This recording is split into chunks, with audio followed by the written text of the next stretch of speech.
Selamat malam, akang-akang, teteh sekalian. Aduh, kangen, udah lama kita nggak ketemu tatap muka ya. Alhamdulillah malam ini kita bisa ketemu. Kita akan diskusi tentang komorbid dan hubungannya dengan COVID. Ini sebenarnya adalah putaran kelima dari untuk awal-awal ini kita menyiapkan 10 putaran. Jadi mohon bersiap-siap, setiap malam minggu kita ketemu lagi. Mohon jangan bosan-bosan, akang teteh sekalian. Izinkan saya untuk membacakan CV singkat dari Dr. Edi atau Kang Edi atau Kang Endai. Namanya, nama lengkapnya dengan detailnya adalah Dr. Edi Iskandar, spesialis penyakit dalam, Vinasim Mars. Tempat tanggal lahir di Selat Panjang Riau, 25 Mei 65. Udah lewat ya ulang tahunnya. Alamatnya di Balikpapan, di Kalimantan Timur. Jadi ini kita jarak jauh nih ya, Kalimantan, saya di Jakarta, dan yang di Bandung dan sekitarnya. Nomor HP mohon dicatat 081253074443. Riwayat pendidikan lulus dari Unsila Semarang tahun 84 dan melanjutkan ke spesialis penyakit dalam di Undip tahun 1997 dan kemudian magister manajemen di manajemen rumah sakit di UI. Sebelumnya bertugas sebagai kepala puskesmas di Bungin, Lampung, menjabat kemudian sebagai direktur di RSUD Kanu Joso, Balikpapan dari tahun 2014 sampai sekarang. Lagi pusing-pusingnya ngurusin COVID nih. Sekarang juga beliau ketua Persi wilayah Kalimantan Timur dan Kaltara dari 2016 sampai sekarang, dan wakil ketua Arsada Kaltim dari 2020 sampai sekarang. Itu kira-kira gambaran singkat dari Kang Edi atau Dr. Edi. Waktu dan tempat kami persilahkan kepada Dr. Edi. Mangga. Ya, terima kasih Dr. Lia, Marliana. Assalamualaikum warahmatullahi wabarakatuh. Selamat malam, Akang, Teteh, mohon izin. Ini share-share untuk pengetahuan COVID dan komorbid gitu. Jadi sekedar sharing aja, kita berbagi cerita gitu. Mungkin saya lebih tahu sedikit, ada teman-teman sejawat yang lain yang mungkin lebih banyak juga yang lebih tahu, kita saling berbagi aja. Iya, jadi komorbid ya dipahami ya, komorbid adalah untuk penyakit penyerta istilahnya. Kalau di orang normal gitu mempunyai suatu penyakit yang bersifat kronis, bawaan lah itu ya. Jadi misalnya diabetes, hipertensi, kemudian penyakit-penyakit ginjal kronis, penyakit jantung kronis gitu ya. Yang lainnya ya seperti SLE itu penyakit autoimun. Autoimun itu juga penyakit komorbid. Jadi bawaan memang Kang. Jadi bawaan itu yang bersifat kronis menahun gitu. Jadi yang bukan sesaat. Nah, komorbid ini juga pada orang yang membawa penyakit ini biasanya agak rentan. Jadi gampang sekali pada kasus-kasus tertentu karena daya tahannya yang menurun akibat penyakit kronis. Nah, inilah yang saat-saat agak rawan itu terserang dengan penyakit COVID ini. Jadi kalau pada orang normal mungkin daya tahannya lebih baik, pada orang yang komorbid ini daya tahannya agak rendah.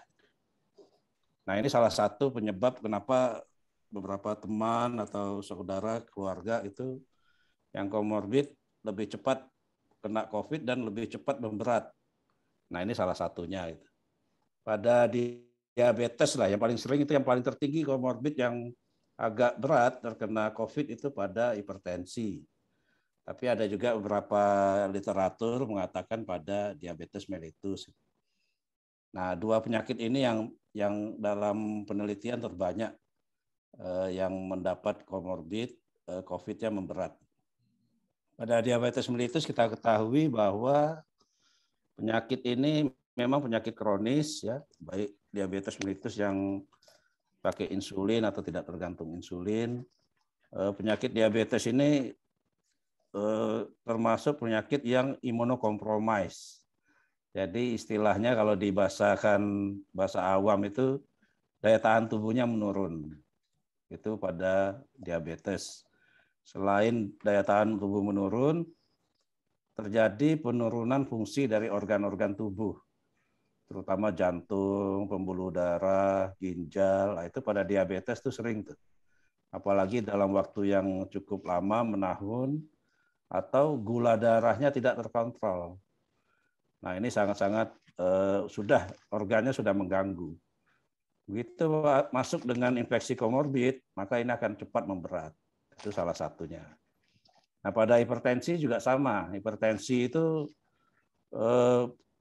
banyak organ-organ tubuh itu yang terganggu karena tekanannya tinggi, apalagi tidak terkontrol. Nah, begitu kena infeksi viral COVID ini, maka organ-organ yang tadi menjadi target organ itu langsung mengalami kerusakan. Kita lihat pada hipertensi kena komorbid, tahu-tahu ginjalnya juga kena itu. Urium kreatininnya tinggi, ya. Gagal ginjal akut jadinya, mendadak itu. Atau komplikasinya pada jantung gitu. Nah, ini salah satu dua penyakit ini yang memang sering muncul ya sebagai penyebab kematian yang tinggi di ICU ya dengan komorbid dengan COVID. Yang lain-lain itu seperti asma atau penyakit TBC ya, penyakit paru kronis. Biasanya kalau perokok lama itu biasanya menyebabkan penyakit paru kronis obstruktif namanya. Jadi ada sumbatan gitu di jalan napasnya. Nah, ini begitu kena COVID. COVID juga menyerang paru-paru. Yang sebelumnya juga karena komorbid asma, TBC ini paru-parunya udah mengalami kerusakan lah, gangguan. Nah, ditambah dengan COVID, maka ini memperparah penyakit yang ada. Nah, ini salah satu penyebab-penyebab kenapa pada komorbid kok begitu kena langsung memberat. Ini salah satunya itu. Dan di samping itu pada orang yang dengan penyakit imun yang lama, penyakit imunitas yang lama, yaitu autoimun ya istilahnya di kedokteran, seperti kalau kita kenal itu lupus erythematosus, ya itu salah satu penyakit autoimun ya yang memberat kalau kena COVID juga. Nah, pada penyakit autoimun ini dia memberat karena selama ini memang daya tahan tubuhnya memang rendah, ditambah lagi dengan pengobatan jangka lama memakai kortikosteroid nama obatnya itu. Nah, ini juga menurunkan daya tahan tubuh. Nah, ketika daya tahan tubuh turun, kena COVID, maka kelihatan langsung memberat. Nah, ini salah satu penyakit-penyakit yang banyak ditemui.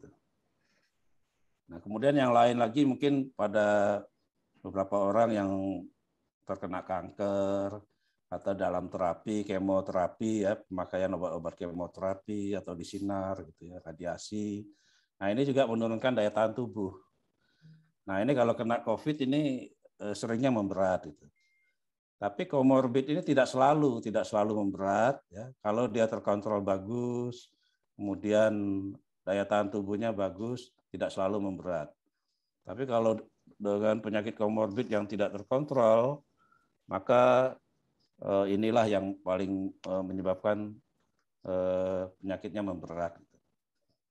Nah, ini salah satunya beberapa penyakit-penyakit komorbid yang harus kita kenal di masyarakat. Nah, bagaimana cara menghindarinya? Ya, pertama ya kita yang punya komorbid itu harus cek secara baik ya, apalagi di musim COVID ini ke dokter spesialisnya masing-masing, ke dokternya lah gitu, dokter keluarga kah, dokter spesialis kah ya, untuk supaya mengetahui bagaimana keadaan tubuhnya pada saat ini. Apakah gula darahnya terkontrol atau hipertensinya, tensinya terkontrol ya. Kemudian penyakit-penyakit yang lamanya itu terkontrol. Nah, ini perlu dievaluasi. Ya, kemudian obat minum secara teratur ya supaya terkontrol semua dengan baik ya, obat minum teratur. Kemudian lakukan hal-hal yang menaikkan imunitas seperti olahraga ringan ya, kemudian makan makanan yang bergizi, kemudian sempatkan juga berjemur ke sinar matahari yang cukup gitu ya. Dan lain-lain, menghindari stres itu perlu, menghindari stres, kemudian membawa suasana gembira ya pada badan masing-masing, diri masing-masing gitu ya. Kemudian ya rajin-rajin beribadah lah supaya tenang gitu. Nah, ini salah satu upaya-upaya yang bisa dilakukan. Nah, kalau bagaimana dengan vaksin pada orang komorbid? Ya, selagi masih terkontrol, kemudian tidak ada keadaannya baik, ya kondisi baik, tidak dalam keadaan sakit atau komorbidnya dalam keadaan menderita dan tidak terkontrol, ini boleh ya. Jadi komorbid pun boleh divaksin. Ya, vaksin apapun itu dibolehkan oleh di literatur dikatakan bahwa orang komorbid masih dibolehkan untuk vaksinasi. Nah, ini antara lain yang kita sampaikan ya. Kemudian nanti kita lanjutkan diskusi, Dr. Lia ya, mungkin dengan tanya jawab ya, dengan Kakang, dengan teteh-teteh yang mungkin kita banyak share pengalaman. Nah, ini demikian dulu kami sampaikan ini, Dr. Lia, silahkan. Oke, terima kasih Kang Edi, Dr. Edi untuk sharingnya. Ini kebenaran sudah ada pertanyaan dari Kang John Elvi nih. Saya punya komorbid diabetes dan darah tinggi. Apakah saya harus isoman dibandingkan orang yang tidak punya komorbid? Atau cukup mengendalikan komorbid saya? Mohon pencerahannya. Mangga Dr. Edi disampaikan. Ya, jadi komorbid diabetes dan hipertensi di saat sekarang ini harus sangat diperhatikan ya. Tensi harus mencapai normal ya, 110, 80 ya. Dengan obat yang rutin diminum mencapai target tensi yang sudah normal diteruskan. Kemudian gula juga sama, gula diabetes ya, gula dengan diabetes itu harus terkontrol. Kalau dengan insulin, teruskan insulinnya. Kemudian kalau dengan obat-obat oral, diteruskan sampai dosis dapat mencapai target gula darah normal. Nah, ini udah cukup. Nah, kemudian tetap dianjurkan, memang dianjurkan, kalau bisa tidak terlalu berhubungan dulu dari keramaian. Jadi menghindari keramaian, menghindari hal-hal yang tidak perlu, keluar rumah gitu. Bukan isoman, kalau isoman itu kan sudah positif gitu ya, positif dia mengisolasi diri. Kalau ini enggak, hanya membatasi diri lah, membatasi supaya tidak banyak kontak dengan orang luar. Ya, karena dikhawatirkan di luar nanti terlalu banyak hal-hal yang kita tidak ketahui. Kemudian pakai masker. Kalau sekarang mungkin perlu masker 2 lapis. Ya, karena beberapa virus ini, virus Delta udah dicurigai itu udah beredar di mana-mana ya. Kemudian menghindari kontak dengan keramaian, menjaga imunitas sebaik-baiknya dan mengontrol komorbidnya dengan normal. Itu aja upaya-upaya kita.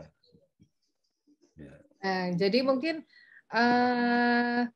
Kang Elvi mungkin bukan Kang John Elvi mungkin di sini bukannya isoman ya, karena kan Kang John juga tidak dinyatakan PCR positif atau antigen swab-nya positif, tapi karena keterbatasan atau maksudnya karena mempunyai penyakit diabetes dan darah tinggi, bukan berarti isoman. Kalau isoman kan ya itu yang seperti dijabarkan tadi, kita di rumah nggak kemana-mana, di rumah pun kita terpisah ya, Kang Edi ya, berarti ya, aman ya. Nah itu mungkin, mangga Kang John Elvi kalau ada yang mau kurang jelas silahkan di-chat tambahan lagi. Lalu kemudian pertanyaan selanjutnya dari Kang Agung Komeng. Saya Komeng, ya saya Lia. Atau Kang, mau nanya, apakah ada efeknya setelah kena COVID ke sakit kepala? Yang seperti saya alami saat ini masih terasa. Mohon penjelasannya. Oh, kayaknya ini Kang Agung Komeng ini sebelumnya pernah dinyatakan COVID, maksudnya di sini PCR positif kali ya. Nah, sekarang mungkin COVID-nya sudah selesai, sudah PCR sudah negatif, tapi kok sakit kepala gitu mungkin ya. Mangga atuh Kang Edi. Ya, jadi itu mungkin Kang Koming dulu waktu COVID-nya mungkin sudah bergejala mungkin ya, bergejala ringan kah atau sedang. Mungkin kalau ringan itu kan masih isoman di rumah gitu ya, dengan keluhan-keluhan ringan. Nah, sampai sekarang ada keluhan pusing, ya, sakit kepala, ini bisa juga disebabkan kalau bukan karena penyakit yang ada, ya misalnya hipertensi yang tinggi, atau ada sebab neurologis, ya. Dicurigai memang ada namanya gejala pasca COVID. Jadi pasca COVID yang long, ya long pasca COVID ini gejala yang memanjang, itu salah satunya memang ada keluhan pusing, kadang otot-otot badan terasa lelah aja. Ya, bawaannya lemas saja, itu ada ya long COVID itu ya. Jadi pasca COVID beberapa penderita itu masih bawa gitu, terbawa gejala-gejala, tapi cukup ringan ya, dengan sekedar kita minum paracetamol atau obat sakit kepala itu cukup meringankan, sudah bisa hilang, tapi tidak membahayakan ya. Saya rasa itu Dokter Lia yang saya jawab. Oke, makasih Kang Edi. Ini punten Kang Edi. Jadi prolong COVID ini tidak bisa hilang. Maksudnya menetap atau bagaimana? Mohon penjelasan. Bisa hilang. Cuma namanya prolong, jadi terbawa berlama-lama gitu. Itu pun tidak ada batasannya. Ada yang sebulan kemudian hilang ya. Ada yang sudah menderita 2-3 bulan juga hilang ya. Ini juga belum jelas kenapa terbawa prolong demikian. Gitu. Nah, ini tergantung lagi mungkin daya tahan tubuhnya atau waktu serangan itu dia mengenakan organ mana gitu yang lebih terkena itu sehingga terbawa terus. Tapi insya Allah ini tidak membahayakan, hanya sedikit mengganggu aktivitas. Ya. Nyebelin gitu ya Kang ya, jadinya ya prolong COVID ini. Ya berarti variasi individual kali ya Kang ya. Jadi ya, ada orang benar. yang mungkin akan selesai dalam 1 bulan, 2 bulan pasca isoman, tapi mungkin ada yang sampai 3 bulan atau bahkan sampai 6 bulan atau mungkin sampai setahun, kita belum tahu ya Kang ya. Ini masih kita selidiki lebih lanjut gitu ya. Betul. Mungkin karena pengentalan darah. Ya betul. Wah ini udah naik, udah naik nih levelnya kalau udah ngomong pengentalan darah. Oke, Mangga itu Dokter Dedi, ya ini yang dulu mengospek saya. Enggak, Dokter. Ya.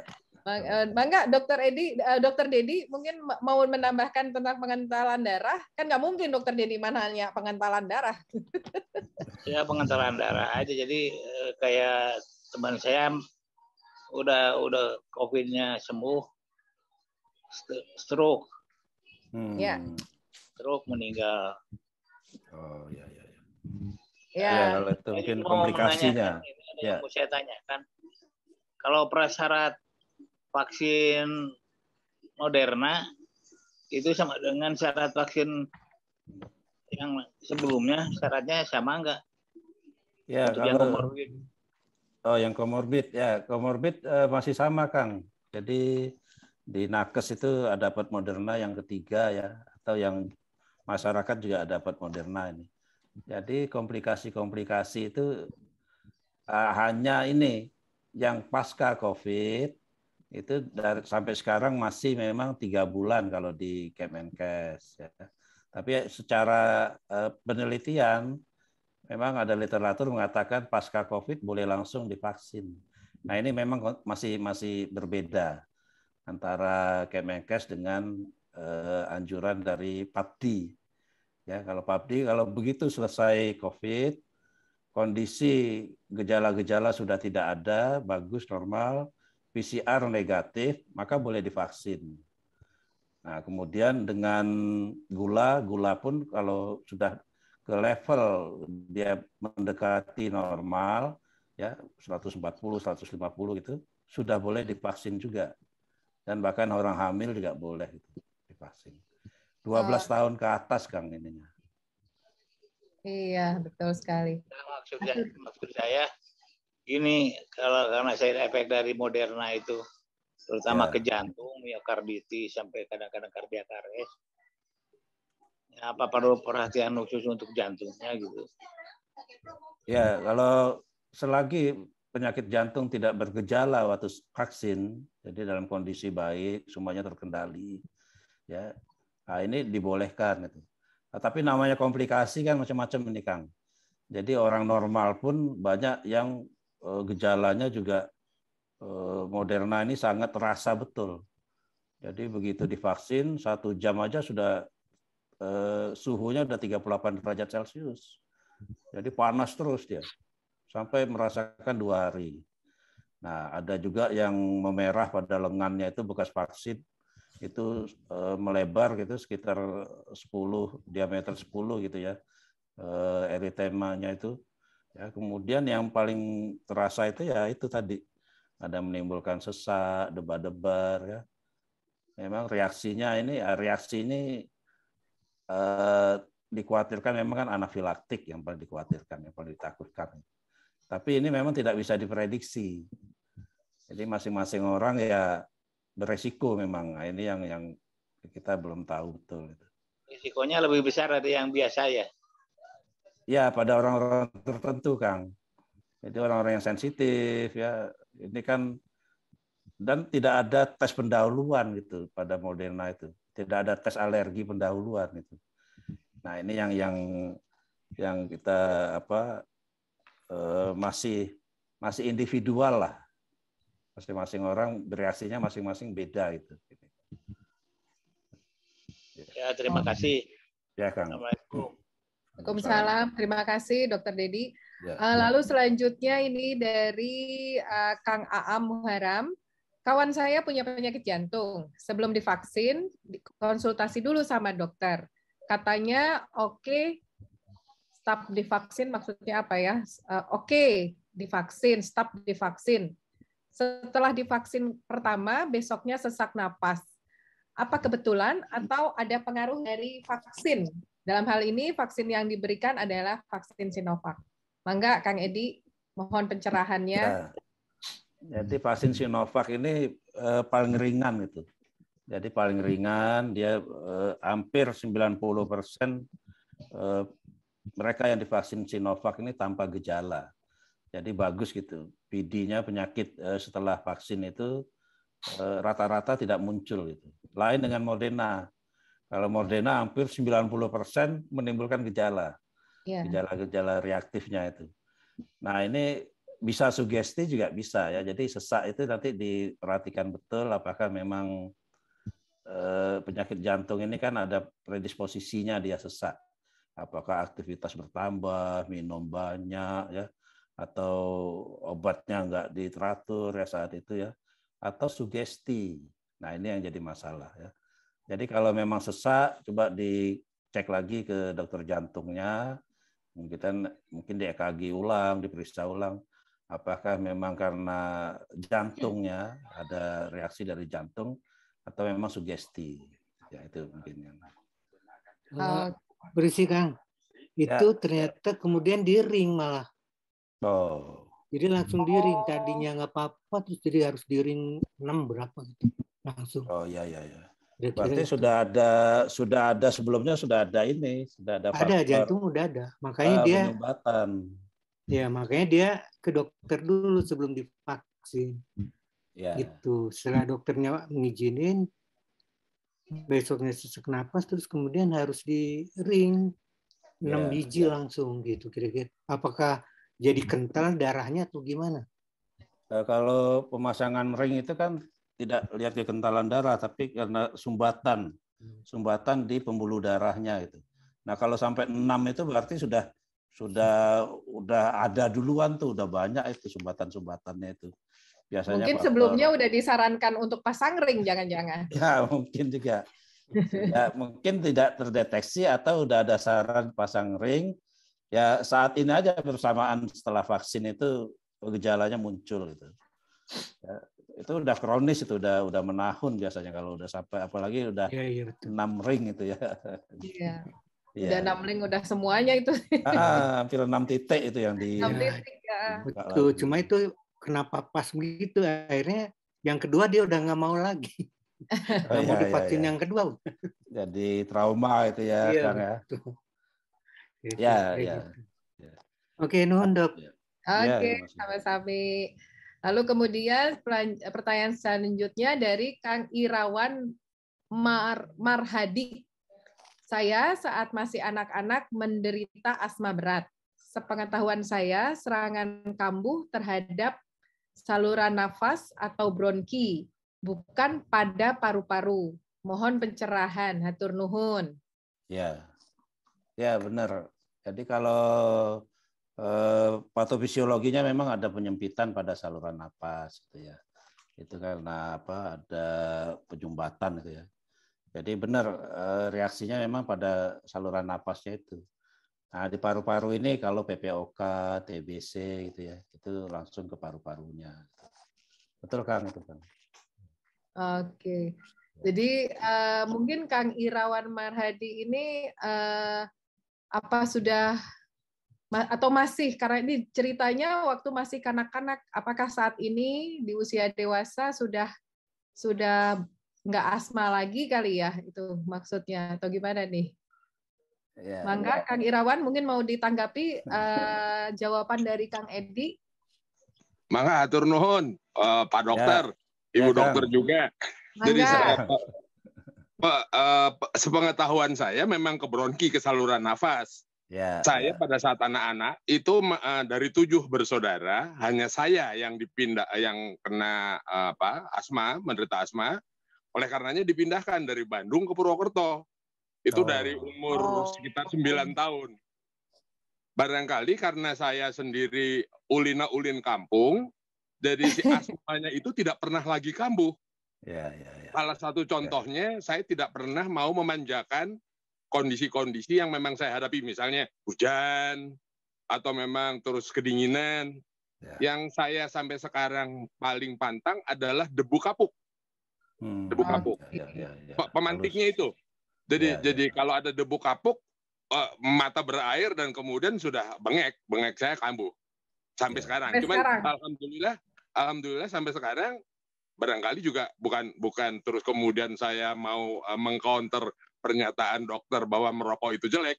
Cuman salah satu yang saya rasakan itu salah satu obat yang membuat saya tidak pernah anfal. Setelah remaja dan besar sampai sekarang, udah tua begini. Jadi rasanya saya tidak akan berhenti merokok begitu. Memang di Wanadri ini pro dan kontra ya, merokok dan tidak ini. Punten. Jadi karena saya mencoba membedakan antara paru-paru dengan saluran nafas. Kerasa ya Kang ya? Kenapa? Gimana? Kerasa gitu sumbatannya di saluran nafasnya, betul karena nafas saya menjadi ngik-ngik. Kalau paru-paru itu kan paling saya jadi ungap. Cuma karena ngik-ngik ini pasti ada sesuatu yang menjadi penyumbatan atau penyempitan. Dan pada saat saya di Purwokerto masa kecil itu saya ya karena memang sering nonton wayang dan segala macam belajar merokok dan ternyata itu salah satu terapinya. Salah satu obatnya ya Kang. Selain stress releaser. Nah itu mungkin ini sama sekali nggak ada kaitannya sama medik, ini cuma kebiasaan aja. Jadi bukan evidence based. Nggak apa-apa Kang, namanya juga Wanadri. Jadi asma itu memang khas juga itu. Jadi beberapa penderita yang asmanya kenanya waktu kecil itu setelah dewasanya justru ringan aja. Jadi dia terserang asma malah justru lebih ringan itu. Nah ini kebetulan aja nih, Akang asap itu bukan menjadi faktor pencetus dari serangan asma. Jadi faktor pencetusnya itu debu-debu kecil gitu. Ya, debu kapuk, kapas, ya itu antara lain itu. Jadi asap rokok ini kan tidak ada debu tapi membawa karbon yang terserang bukan bronkusnya tapi malah paru-parunya, Kang, hati-hati juga, waspada lah gitu ya. Nah, tapi dianjurkan memang tidak merokok itu pada orang asma karena paru-parunya ini kan harus dijaga betul. Ya, karena waktu bronkusnya mengecil tuh si alveolus yang di paru-paru ini juga mengalami hipoksia, jadi kekurangan oksigen itu. Setuju. Jadi tetap dia ada terganggu juga di situ kalau sering-sering kambuh atau kumat itu sering-sering terkena. Kumatnya malah sekarang karena beban stres. Rokok jadi stressernya. Jadi menghilangkan stres si perokok ini. Iya, Kang. Atur nuhun. Ya, sama-sama, Kang. Sami-sami, Kang. Oke, kita lanjut. Oh, ini kembali Kang Aam Muharam menanyakan vaksin apa yang cocok untuk yang punya komorbid gitu. Sepertinya banyak yang minta vaksin Moderna. Bagaimana pendapat Kang Edi? Mangga atau Kang? Ya, vaksin Moderna memang baru masuk ya di Indonesia ya. Ya. Jadi ya kalau sampai sekarang sih ya vaksin Sinovac juga bagus gitu. Jadi tapi cuma masa durasinya itu kan menghilang setelah 6 bulan setelah vaksin kedua. Makanya harus di booster dengan Moderna lagi gitu. Nah, kalau dapat Moderna ya tetap 2 kali juga vaksinnya, Kang. Ya. Tapi silahkan aja, itu pilihan lah. Pilihan mana yang mau dipakai gitu. Itu kalau ke Eropa Sinovac kenapa nggak bisa diterima ya? Yang bisanya yaitu Moderna, Pfizer sama AstraZeneca. Ya. Jadi banyak yang mau ke Eropa jadi nunggu tuh makanya. Ya. Boleh saya bantu jawab, Kang? Ini Kang. Ya, silakan. Jadi gini, Kang. Ini permasalahannya ini ke regulasi. Jadi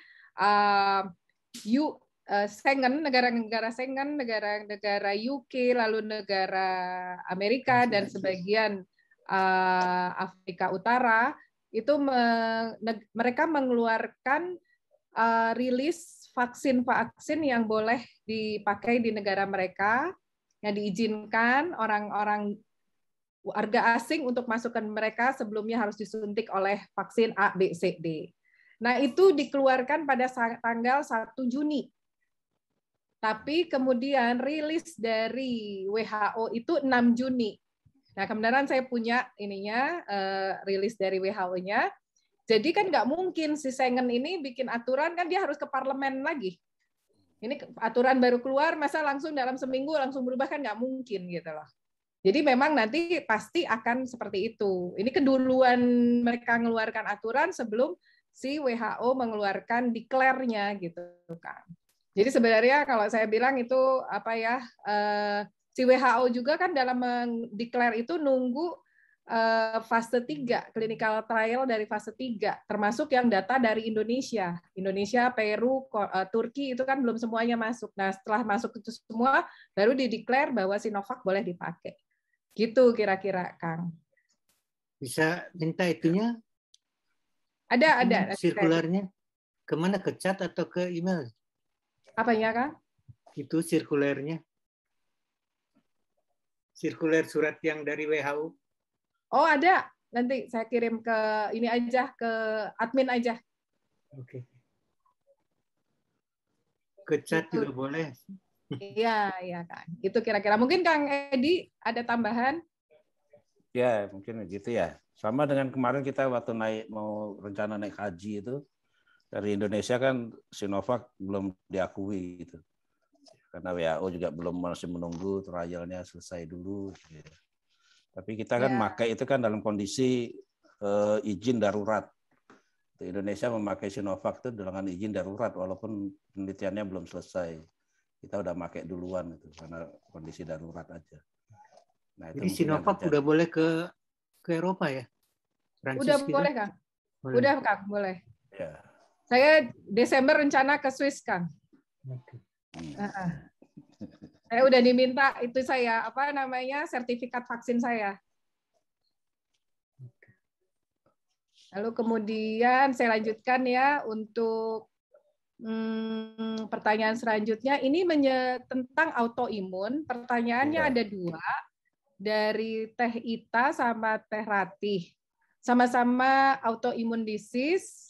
Cuman ini kok kayaknya satu kepotong ya. Sudah pernah kena, terus gimana lagi nih pertanyaannya? Mungkin maksudnya dari Teh Ita ini saya autoimun dan sudah pernah kena COVID maksudnya kali ya. Ini terus ini apakah ada kecenderungan untuk terkena COVID kembali apabila saya tidak diperkenankan vaksin oleh dokter yang merawat. Nah, yang kedua, pertanyaan tentang autoimun ini dari Teh Rati, bagaimana untuk yang menderita SLE ini, apakah pilihannya adalah vaksin Moderna, gitu? Karena kondisi SLE-nya ini, Mangga, Kang Edi mungkin bisa dijawab. Ya, jadi kalau komorbid dengan autoimun SLE ya pernah kena, kemudian kalau ditanyakan apakah kemungkinan masih bisa kena lagi gitu ya. Jadi pada faktanya yang sudah vaksin 2 kali pun Sinovac ya kena juga COVID itu. Ya, berapa nakes ya tenaga kesehatan kita, petugas-petugas kesehatan kita itu 1 minggu itu hampir 10 sampai 20 orang itu yang positif. Padahal sudah divaksin 2 kali dengan Sinovac. Tapi memang kebanyakan gejalanya masih ringan, jadi tidak memberat. Jadi untuk berpotensi kena, ya berpotensi, kita semua berpotensi masih kena lagi gitu. Tapi dengan dia adanya vaksin ini, ya berkemungkinan kena lagi, ya positif, tapi gejalanya lebih ringan lah. Karena badan itu sudah melatih, sudah membentuk antibodi ya. Walaupun mungkin waktu vaksin pertama itu ya gennya virus berbeda dengan keadaan virus Delta yang sekarang ini mungkin. Jadi vaksin itu udah tidak peka lagi terhadap mutasi virus Delta yang baru gitu. Tidak bisa terkena itu. Ya, tapi reaksi badan ini kan antibodi ini kan luar biasa istilahnya. Mereka bisa mempelajari ya antigen-antigen yang masuk, kemudian menyiapkan pasukan antibodinya gitu ya. Sehingga mampu masih bisa melawan.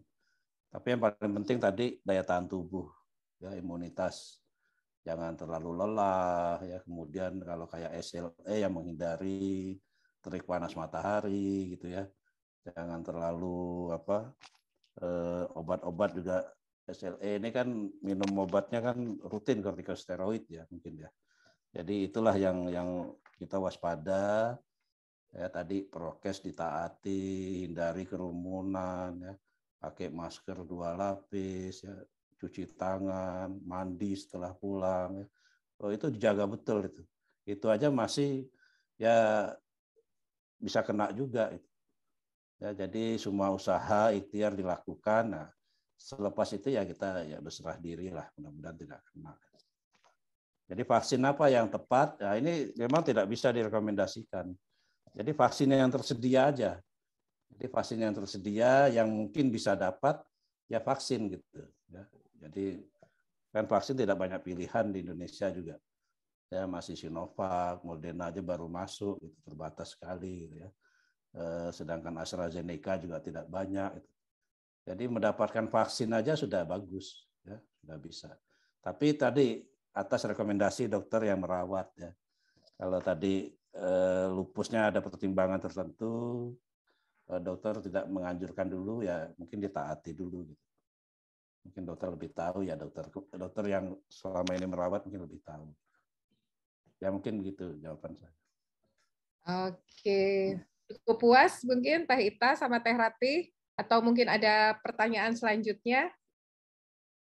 Mangga kalau ada pertanyaan selanjutnya bisa dilanjutkan di chat ya.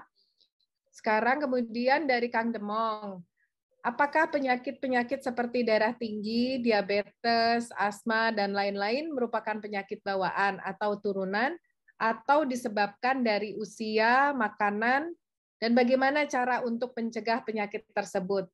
Oh, mungkin maksudnya ini membedakan mana yang penyakit bawaan. Bawaan maksudnya kongenital atau herediter gitu kali ya, Kang ya. Dan penyakit-penyakit degeneratif maksudnya. Mangga, Kang Edi ya. Dijawab. Jadi agak beda ya. Jadi penyakit komorbid ini penyakit penyerta. Jadi penyakit penyerta yang bisa didapatkan bawaan bisa atau didapatkan sewaktu dapat setelah tidak diturunkan gitu, tidak bawaan. Jadi hipertensi ini memang lebih banyak hipertensi esensial ya, jadi tidak diketahui penyebabnya gitu ya. Jadi mungkin masalah genetik ya ada juga ya, bawaan, tapi bukan keturunan kalau hipertensi ya. Jadi faktor stresor, ya, faktor pola hidup, ya, kemudian faktor-faktor pembuluh-pembuluh darah dan jantungnya, ya, itu semuanya berpengaruh menimbulkan potensi terjadinya hipertensi. Kemudian seperti diabetesnya ada dua, diabetes tipe 1 itu keturunan. Jadi diabetes tipe 1 ini tergantung insulin. Jadi dari lahir dia udah kekurangan insulin gitu. Jadi dari anak-anak pun udah memerlukan asupan insulin tambahan. Karena produksi insulin di sel pankreasnya kurang. Tapi kalau diabetes tipe 2 itu pada waktu dewasa. Pada waktu dewasa karena pola hidup, ya makan yang banyak manis-manis, makan karbohidrat tinggi, kurang olahraga, ya. Kemudian ya faktor-faktor ya gaya hidup lah gitu ya. Jadi lebih banyak makan fast food segala macam yang sekarang ini. Nah, itu juga mempengaruhi timbulnya diabetes pada waktu dewasa. Nah, ini yang bukan bawaan, tapi didapat gitu, diabetesnya didapat. Asma juga sama. Asma ini ya, kalau asma bisa keturunan, lebih banyak keturunan. Jadi faktor genetika ya. Jadi menurun pada asma bisa muncul saat anak-anak dan dewasa. Jadi cenderung faktor genetika. Nah, mencegah penyakit tersebut ya tadi itu ya, kita harus tahu penyebabnya. Pola hidup, pola makan ya, pengendalian stres, ya, pekerjaan, nah, ya, itu semuanya harus secara pola hidup sehat lah gitu, maksudnya. Bisa dicegah sebetulnya. Jadi misalnya udah masuk usia 50, ya jangan minum manis lagi. Ya, jadi minum manis semuanya ditinggal, sudah enggak boleh itu minum manis. Seharusnya demikian itu. Ya karena sel pankreas kita ini udah waktu masuk umur 50, masuk geriatri gitu ya, usia lanjut, dia sudah lemah itu sel pankreas. Ya, untuk mengelola gula yang masuk itu, insulin yang dihasilkan juga kurang cukup gitu. Nah, kita mencegah jangan minum manis-manis. Kemudian jangan minum banyak makan karbohidrat yang banyak ya, nasi, mie, roti gitu ya. Itu ya porsinya separuh dari usia waktu kita muda itu ya. Waktu masuk usia geriatri, usia lanjut ya porsinya separuh gitu. Ya, itu dijaga gitu pola makan. Kemudian cukup gerak, aktivitas harus cukup. Karena gerakan-gerakan ini akan mengelola gula yang ada di otot ya, sehingga dia bisa dipecah. Gula-gula di dalam pembuluh darah akan diserap ke otot, kemudian dipecah oleh gerakan-gerakan olahraga, aktivitas. Jadi kalau orang banyak berdiam diri pada usia lanjut ya, tidak banyak bergerak lagi, itu cenderung obesitas, tambah gemuk, cenderung menjadi diabetes. Akhirnya diabetes menyerang jantung, menyerang ginjal, jadi tensi juga naik gitu. Itu penyakit metabolik namanya. Demikian kira-kira terlihat. Nah, kalau dari tadi nih Kang Edi kan selalu bilang obatnya minum teratur, lalu kemudian konsultasi ke dokter juga teratur.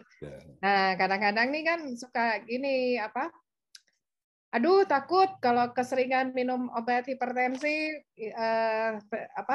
sakit gula, minum obat diabetes, nanti ginjalnya rusak gitu.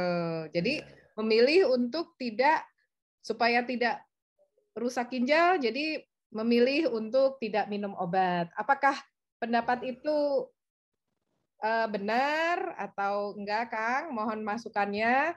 Dan apa yang sebaiknya dilakukan? Mangga, Kang? Ya, jadi obat-obat sekarang justru dengan berobat rutin ya, itu mengontrol tekanan darah supaya dalam keadaan normal.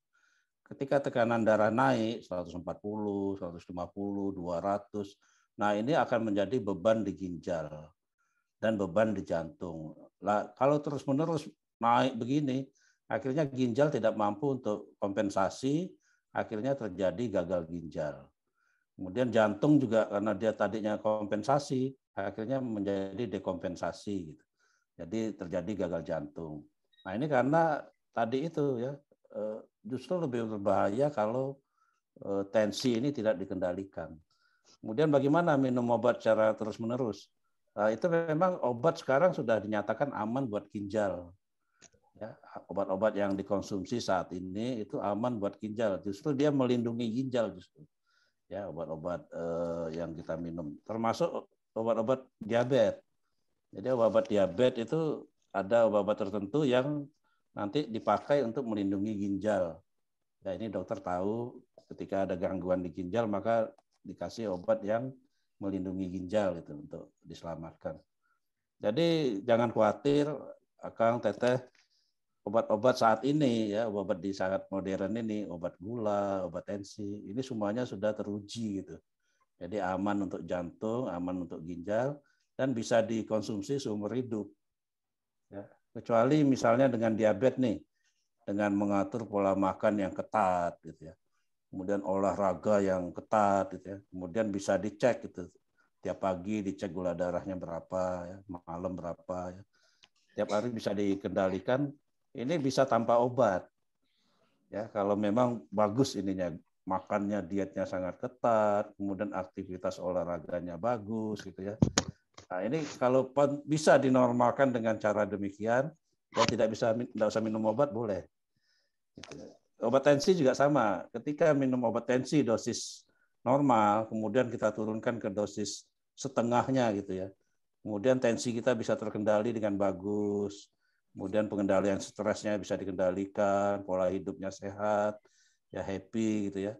Ternyata tensi bisa normal nih. Ketika dengan dosis separuh bisa normal, teruskan itu.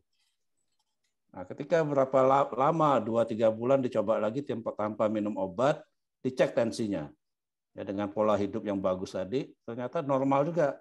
Ya, obat tensi bisa dilepas. Ya, tapi dengan tadi ya alat untuk cek gula ya harus di rumah gitu. Kalau alat tensi kan yang digital ada ya, harus dicek tiap pagi, tiap malam gitu. Nah, ini bisa tanpa obat kalau semuanya bisa ketat mengendalikan penyebab-penyebabnya menaikkan tensi dan gula itu. Demikian, Kang. Jadi intinya balik lagi disiplin ya, Kang ya? Iya, disiplin itu. Disiplin harus kuat. Ya. Termasuk disiplin minum obat, disiplin mencek diri. Mungkin ini tadi ada sedikit menyentuh bahwa ada Kak makanan-makanan yang mencegah terjadinya penyakit-penyakit tersebut gitu Kang. Mangga Kang dilanjut. Makanan-makanan yang mencegah ya tadi itu makanan yang sehat lah ya. Jadi semua makanan mencegah ya tadi jangan minum manis ya, diusahakan jangan banyak minum manis. Kemudian manis ini kan bisa berasal dari karbohidrat. Karbohidrat itu berasal dari semua makanan yang mengandung tepung, kemudian beras gitu ya, roti, mie, nasi ya gitu ya. Ini dipecah menjadi gula gitu karbohidratnya.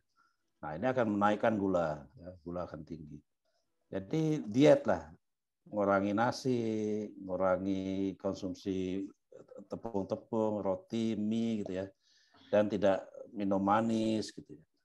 Jadi dari makanan yang cukup, semakin umur masuk ya karbohidrat dan gula harus dihindari.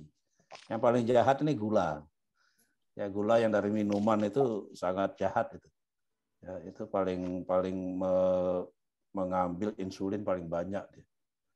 Ya, jadi hindari betul, apalagi masuk usia di atas 50, ya kalau tidak konsumsi gula malah baik sebetulnya, aman aja, ya, karena makannya macam-macam. Nah kemudian makan yang banyak inilah berserat, gitu. Sayuran, buah, gitu ya. Nah ini yang perlu dikonsumsi. Banyak minum air putih. Gitu. Ya, demikian, Dr. Lia. Intinya hidup sehat ya, Kang ya. Hidup sehat, ya. Makan seperti waktu kita dulu belajar sekolah, makan masih. Kalau sekarang mungkin namanya menu seimbang ya, Kang ya. Kalau ya, dulu kan kita ngomongnya apa 4 sehat 5 sempurna gitu ya. Ya berarti ya disiplin iya. Semuanya balik lagi disiplin. Oke, terima kasih. Selanjutnya kita akan lanjutkan. Kalau yang sudah cuci darah seminggu 3 kali, apa boleh divaksin?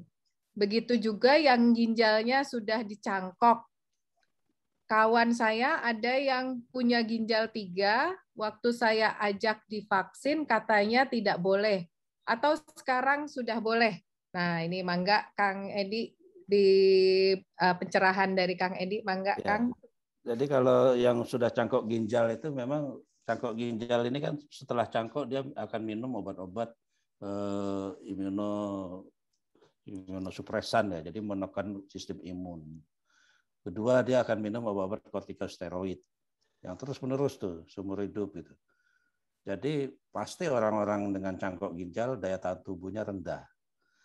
Nah ini memang dikhawatirkan dengan vaksin nanti akan justru berlawanan gitu. Saat daya ininya rendah, justru akan menyebabkan ada gangguan-gangguan dari akibat samping vaksin.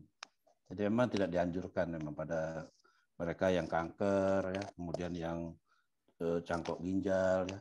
Tapi yang hemodialisa itu 3 kali itu kan sudah bagus itu, sudah sangat ideal ya. Jadi biasanya orang 2 kali, ini bisa 3 kali. Nah, itu hemodialisanya ideal tuh sangat baik. Jadi kalau terkendali bagus saja ya, tensi bagus, kemudian hemodialisa cuci darahnya rutin, ini masih dibolehkan untuk vaksin. Oke, next.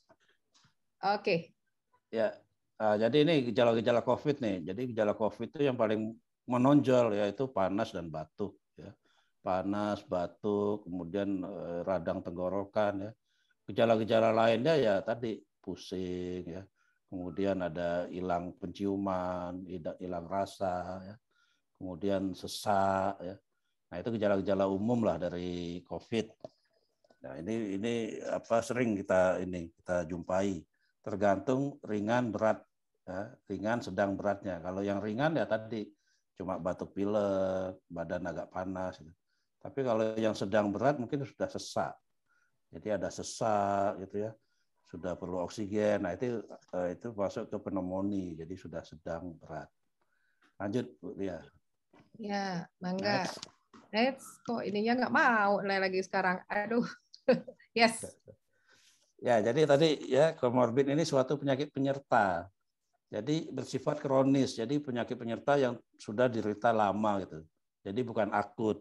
Ya, jadi misalnya ada stroke yang baru seminggu kena, itu bukan komorbid. Tapi kalau stroke-nya udah 3 bulan, 6 bulan, nah terbawa terus, ya itu bisa dikatakan komorbid. Jadi penyakit penyerta pada seseorang yang mengidap penyakit tertentu dan akan berlangsung menahun biasanya. Ini contoh-contohnya ini diabetes mellitus, hipertensi, asma, ya kanker, stroke yang lama, ya penyakit ginjal gitu ya. Kemudian SLE tadi ya penyakit autoimun, ya penyakit terkait geriatri dan penyakit kronis lainnya. Ya lanjut Bu Lia. Next. Nah prevalensinya yang paling banyak komorbid itu yang menderita COVID itu pada hipertensi, ya pada penelitian hipertensi sangat sering dia kena komorbid gitu. Kemudian diabetes, kemudian penyakit jantung, kemudian baru penyakit respirasi lainnya. Next, Bu Lia. Nah, kenapa seorang komorbid lebih beresiko terkena COVID? Ya, salah satunya karena terkait sistem pertahanan tubuh tadi ya, pertahanan tubuh yang rendah pada orang-orang yang komorbid ini, orang-orang geriatri juga ya. Ini daya tahan tubuhnya rendah ya. Jadi kalau sudah kena komorbid kena COVID itu bisa 3,4 kali lipat akan memberat. Ya, sehingga menimbulkan namanya acute respiratory distress syndrome di mana terjadi serangan pada paru-paru sehingga sesak berat. Nah, orang dengan komorbid kena COVID cenderung memberat. Nah, ini manifestasinya ya. Jadi dia menyerang sistem pertahanan kita itu. Ya, sistem pertahanan kita semuanya bekerja, nah, dan ini tergantung daya tahan tubuh. Ketika daya tahan antibodinya ini rendah, maka COVID akan menang. Gitu. Ya, dan ini sayangnya pada orang komorbid daya tahan tubuh ini rendah. Ya, next. Nah, bagaimana yang terjadi dengan orang komorbid ya? Orang dengan komorbid ini akan memperberat penyakitnya sendiri, ya, penyakit yang diderita, hipertensinya, ginjalnya, ya, jantungnya itu akan tambah berat begitu kena COVID. Dan pada beberapa penyakit komorbid ya, terutama yang PPOK ya, PPOK ini penyakit paru dan jantung, ini sangat terasa betul, terlihat betul, dia akan memberat sekali itu bila terkena COVID. Ya. Penyakit ini sama juga ya seperti penyakit lainnya yaitu seperti MERS, SARS ya. Ini sering menyebabkan kematian dengan sesak napas karena yang diserangnya paru-paru. Lanjut, Bu Lia.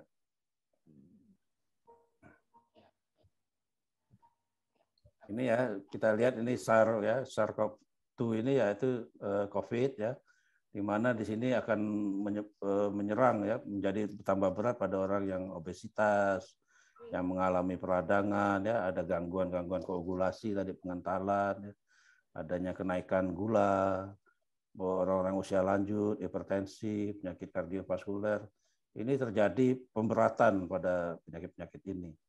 Itu yang ditandai dengan adanya serangan sel-sel sitokin namanya, sel-sel reaksi sitokin ini sel-sel biomolekuler ya, dia akan meningkat, menyerang sel badan sendiri gitu. Ya, serangan sitokin ini. Jadi itulah penyebabkan penyakit ini bertambah berat. Ya, lanjut. Nah, ini pada diabetes mellitus ya tadi yang udah banyak kita terangkan ya. Pada gangguan kolesterol ya, pada diabetes yang gulanya naik ya, terjadi faktor-faktor inflamasi. Inflamasi ini peradangan naik, respon imunnya juga sangat sensitif ya, ini akan memperberat COVID ya, apalagi bila tidak terkendali, itu gula darah tidak terkendali, berat badan tidak terkendali, kolesterol tidak terkendali, ya ini memperberat COVID-nya itu ya. Lanjut dulu ya, ini saya rasa enggak usah aja ya, ini menyebabkan kematian pada diabetes mellitus, ini patofisiologinya ya, sehingga menyebabkan perjalanan sehingga pada diabetes mellitus memberat dan sering menyebabkan kematian. Lanjut. Nah, pada hipertensi ini diduga ya menjadi serius karena dia prevalensinya paling tinggi nih, komorbid dengan hipertensi. Nah, ini pada tekanan darah yang tinggi ini sangat berpotensi merusak organ tubuh. Ya, beberapa pasien yang kita temui di ICU itu hipertensi, COVID, terjadi gagal ginjal akut gitu. Ya, jadi harus cuci darah ya, kemudian akhirnya nggak tertolong juga gitu. Ya, karena daya rusaknya sangat tinggi ya, terutama ke ginjal. Ya, lanjut.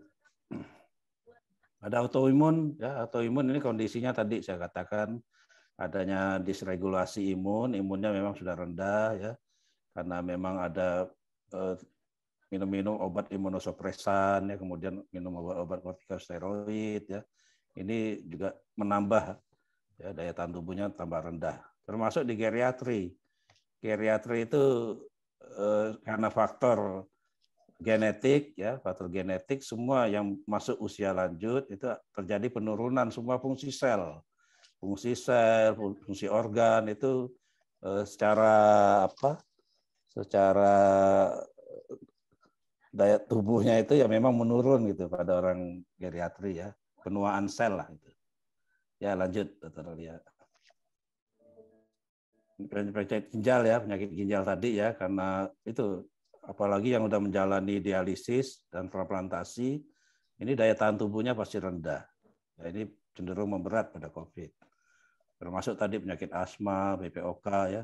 Ini sama-sama juga apalagi gangguannya di paru-paru ya, itu akan memberat kalau kena COVID. Ya, lanjut.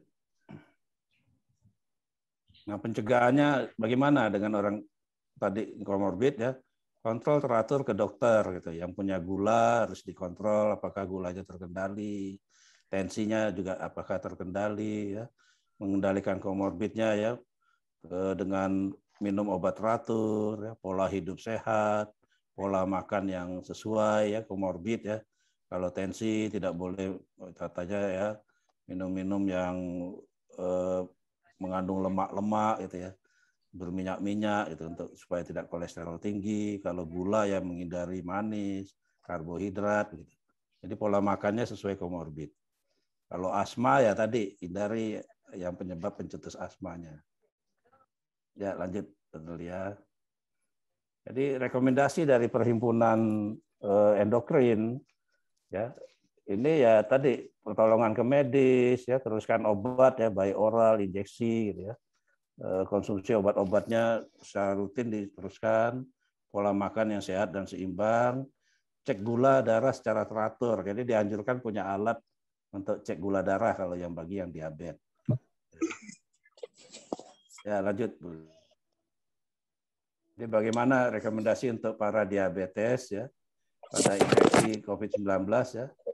Harus selalu kontrol ya, terutama jika ada gangguan-gangguan segera ke dokter yang biasa didatangi gitu ya. Kemudian teruskan obat-obat oral, injeksi ya. Jika infeksi ringan atau sedang, gula darah ya harus stabil ya. Tetap cek kadar gula darah secara teratur ya. Jika merasa tidak enak ya apakah ini hipoglikemi ya atau hiperglikemi. Kita harus punya alat cek labnya itu. Jika keadaan memburuk, segera ke UGD. Ya, Bu Lia lanjut. Ini protektif kita ya terhadap prokes lah gitu ya. Ini sudah diketahui semua, menjaga jarak, cuci tangan dengan sabun atau desinfektan, ya, menghindari batuk, ya, kemudian ventilasi harus dibuka secara baik, ya, menggunakan masker. Mungkin masker saat ini diperlukan 2 lapis. Ya, yang lain yaitu ya tadi kita menghindari kerumunan, tetap berada di rumah, kalau tidak perlu keluar ya tidak keluar gitu ya. Olahraga teratur, hindari stres dan patuhi prokes. Ya lanjut Bu Lia. Nah ini tadi yang banyak masalah vaksin. Ya, jadi komorbid yang layak divaksin itu ya. Jadi ada riwayat anafilaksis yang bukan karena vaksin ya, itu masih boleh ya. Riwayat alergi obat, makanan yang ringan ya, ini juga masih boleh. Itu asma itu boleh tuh. Alergi rinitis, alergi pada hidung, dermatitis, pada kulit itu masih boleh ya. Kanker paru ya, yang layak divaksinasi masih boleh. Penyakit hati, diabetes, HIV, obesitas, ya, tiroid, pendonor darah, ya, kemudian penyakit gangguan psikosomatik ini masih layak divaksinasi. Ya lanjut Bu Lia. Nah ini yang tidak layak. Jadi tadi penyakit autoimun sistemik SLE tadi yang ditanyakan ini memang tidak dianjurkan untuk divaksin. Kemudian pasien dengan infeksi akut ya pada waktu itu ada menderita sepsis atau infeksi. Ini juga belum karena daya tahan tubuhnya masih rendah tidak dianjurkan untuk vaksin. Kemudian penyakit ginjal tadi ya, penyakit ginjal dengan dialisis atau serangan plantasi ginjal ya, sindroma nefrotik ya itu tidak dianjurkan juga. Kemudian hipertensi, gagal jantung, ya, penyakit jantung ya, ini tidak dianjurkan. Rematik autoimun, ya, penyakit gastrointestinal dengan imunosupresan, sindrom bowel syndrome gitu ya, hipertiroid, hipotiroid, pasien hematologi onkologi.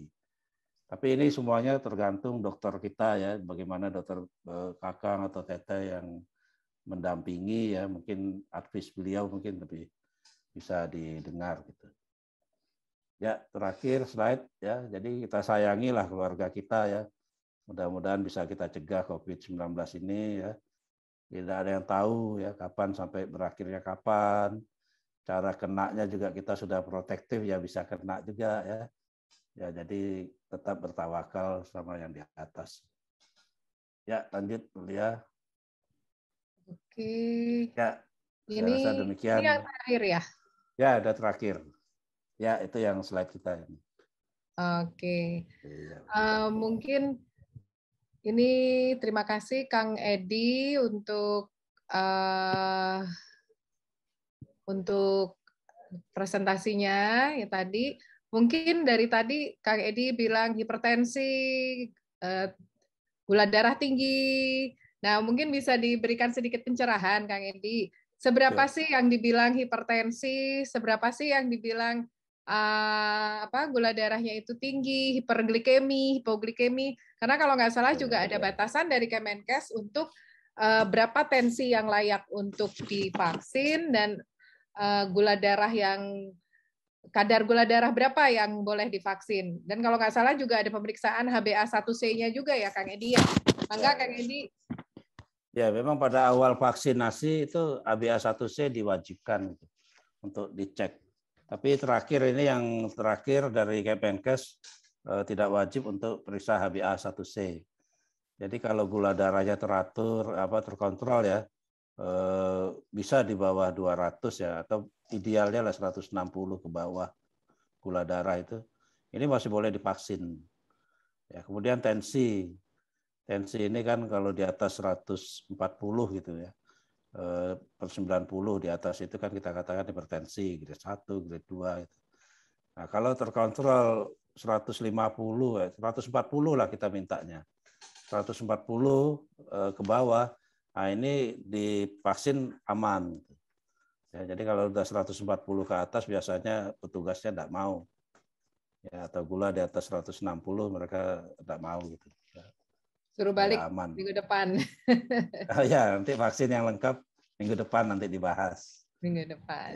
Ya, jangan dibocorin dulu. Jangan dibocorin. Lalu kemudian ini masih banyak lagi nih pertanyaan nih Kang Edi sebenarnya. Ya, silakan. Kita sambung pertanyaan ya Kang Edi ya. Ya. Saya dari Kang Agung Komeng lagi. Saya ada nyeri punggung di kiri atau sekitar belikat. Kadang kalau lagi nyeri bisa sakit migrain sebelah kiri juga. Apakah ada pengaruh sama paru-paru saya? Apakah saya harus ronsen biar tahu sebab penyakitnya? Mangga, Kang Edi. Ya, di punggung kiri ya. Punggung kiri itu di belakang ya, di bagian belakang ya. Ya, kebelikat skapula ya. Ya, jadi ronsen memang standar. Kalau ronsen ini kan pemeriksaan rutin. Jadi gejala dari paru kan biasanya ya pasti ada gangguan sesak, batuk gitu ya, atau gangguan bernapas tidak enak gitu ya. Tapi kalau yang di belakang punggung ini ya mungkin di bagiannya mulia tuh ortopedi. Apakah ada saraf kejepit atau otot-otot yang ini gitu ya, yang terganggu? Silakan Bu Lia. Ya, memang kalau masalah skapula, ini skapula ya. Skapula masuknya itu di komponen shoulder joint. Jadi memang ada beberapa kondisi skapula yang disebabkan oleh gangguan shoulder. Dan memang kita kadang-kadang meriksa kan nggak hanya langsung X-ray. Kita sebagai dokter periksa dulu physical finding-nya apa, lalu kita lakukan X-ray, lalu kita buat dasar pemikirannya apa. Dan selanjutnya biasanya apakah kita perlu MRI atau tidak? Itu biasanya. Nah, kalau di skapula itu permasalahannya instability di shoulder. Nah, memang Mangga kalau di daerah Bandung ke teman-teman ortoped di Bandung silahkan didatangin untuk berkonsultasi. Gitu, Kang. Ya. Ini dilempar nih bolanya nih. Iya, masalah tulang nih jadinya. Oke, masih ada lagi nih pertanyaan Kang. Kayaknya makin malam makin seru nih Kang. Ini mah pelari kita nih Kang Irawan nih, Kang Irwanto nih. Saya usia di atas 60 tahun. Sampai sekarang masih rutin trail running. Ya, udah lihat foto-fotonya. Rata-rata di atas 10-15 km. Setelah berlari, biasanya minum yang manis-manis seperti teh manis dan lain sebagainya, dan pemakan karbo loading ya Kang ya. Apakah minum yang manis-manis dan karbo ini masih memungkinkan untuk seusia saya yang masih rutin berlari? Kebetulan saya juga baru selesai isoman dengan gejala ringan. Mohon pencerahannya, Kang Edi. Ya. Jadi kalau lari ini kan pasti elektrolit yang keluar gitu ya. Banyak elektrolit yang keluar lewat keringat ya. Tapi asupannya jangan hanya semata-mata gula aja gitu. Jadi ya kandungannya ya memang air aja sih, ya lebih cenderung ya kalau yang cukup lengkap itu ya dulu ya. Jadi yang mengandung mineral lah, mengandung mineral ya, mengandung mineral dengan kadar gula ya secukupnya gitu. Gula ini kan hanya untuk menaikkan untuk apa? Untuk makanannya di otak lah gitu ya, supaya jangan kekurangan gula gitu, segar gitu, fresh gitu ya. Tapi jangan semata-mata gula. Ya, jadi kalau lari itu ya siapkan minuman-minuman yang mengandung mineral itu lebih baik. Ya. Atau oralit ya Kang ya? Ya oralit itu sih lebih baik itu. Atau banyak minum aja udah cukup, setelah minum air putih aja udah cukup. Ya. Buah-buahan malah lebih bagus gitu. Ya, kemudian karbohidrat dihindari. Ya, setelah masuk usia 60 ini ya bisa ngatur aja gampangnya ya. Setengah porsinya waktu kita muda itu. Jadi ya nasinya separuh, roti ya separuh.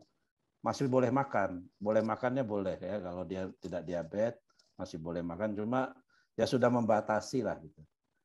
Ya kita yang dijaga gitu. Jadi kalau rajin berolahraga begini justru proteinnya yang ditinggikan. Bukan karbohidratnya gitu ya. Proteinnya. Ya, dari hewan ini atau nabati gitu ya, itu lebih pas gitu. Ya, karena untuk muscle power-nya ya Kang ya, gitu ya. Ya. Nah, kemudian ini ada pertanyaan lagi dari Kang Naim.